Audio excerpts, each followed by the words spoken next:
2 দিন আগেই সকালে প্রচণ্ড বৃষ্টি হচ্ছিল। সেই বৃষ্টির মধ্যে আব্বু একটি প্রয়োজনে বাজারে যাচ্ছিলেন, আর ঠিক সেই সময়ে আব্বু এই বাচ্চাগুলোকে রাস্তার মধ্যে পড়ে থাকতে দেখেন। প্রথমে একটি বাচ্চাকে পায়, একটি বাচ্চাকে কোলে নেওয়ার পর সামনে একটু হেঁটে যেতে আবার আরেকটি বাচ্চাকে দেখতে পায়। পানির মধ্যে বৃষ্টিতে ভিজে বাচ্চাগুলো একদমই শেষ হয়ে গেছে। মনে হচ্ছে কিছুক্ষণ আগে একটি বাচ্চা বহনকারী গাড়ি এখান দিয়ে গেছে। হয়তো কোনো ঝুড়ি বা খাঁচায় সমস্যা হওয়ার কারণে এই অসহায় বাচ্চাগুলো রাস্তার উপর পড়ে গেছে। বৃষ্টি, ঠান্ডা আর যানবাহনের মাঝখানে ওদের অবস্থা দেখে সত্যিই মনটা অনেক খারাপ হয়ে গেছে। জানি না এভাবে আর কতগুলি বাচ্চা কোথায় কোথায় পড়ে গেছে। অনেক অনেক শুক্রিয়া যে এই 3টি বাচ্চা আব্বুর চোখে পড়েছে। আব্বু যদি এগুলোকে না দেখতেন হয়তো কুকুর, বেড়াল বা বেজি এগুলোতে ধরে বাচ্চাগুলোকে খেয়ে ফেলতো। আব্বু ওদেরকে রাস্তা থেকে তুলে নিরাপদে বাসায় নিয়ে এসেছেন এবং আম্মু ওদেরকে উষ্ণ জায়গায় রেখে খাবার পানি দিয়ে ওদেরকে মোটামুটি সুস্থ করে তুলেছেন। আসলে আমি নিজেও এই 2 দিন খুব অসুস্থ ছিলাম, ওদের কোনো যত্নই নিতে পারিনি।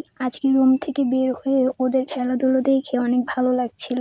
আমরা মানুষ হিসেবে একটু সচেতন হলেই এমন অনেক ছোট প্রাণ বাঁচানো সম্ভব। আর যারা প্রাণী পরিবহন করেন বা এসবের সাথে জড়িত তাদের কাছে আমার একটাই রিকোয়েস্ট থাকবে, আপনারা আর একটু সাবধান হবেন। আপনাদের একটু অসাবধানতাই কেড়ে নিতে পারে অনেক নিরীহ প্রাণ। আল্লাহ তাআলা তার সকল সৃষ্টির প্রতি আমাদের দয়া এবং ভালোবাসা বাড়িয়ে দিক এবং দায়িত্বশীল হওয়ার তৌফিক দান করুক। সবাই আমাদের এই কিউট বাচ্চাগুলোর জন্য দোয়া করবেন। অসুস্থ থাকার কারণে ভয়েস ওভারটাও হয়তো বা ঠিকঠাক হয়নি, সবাই ক্ষমা সুন্দর দৃষ্টিতে দেখবেন।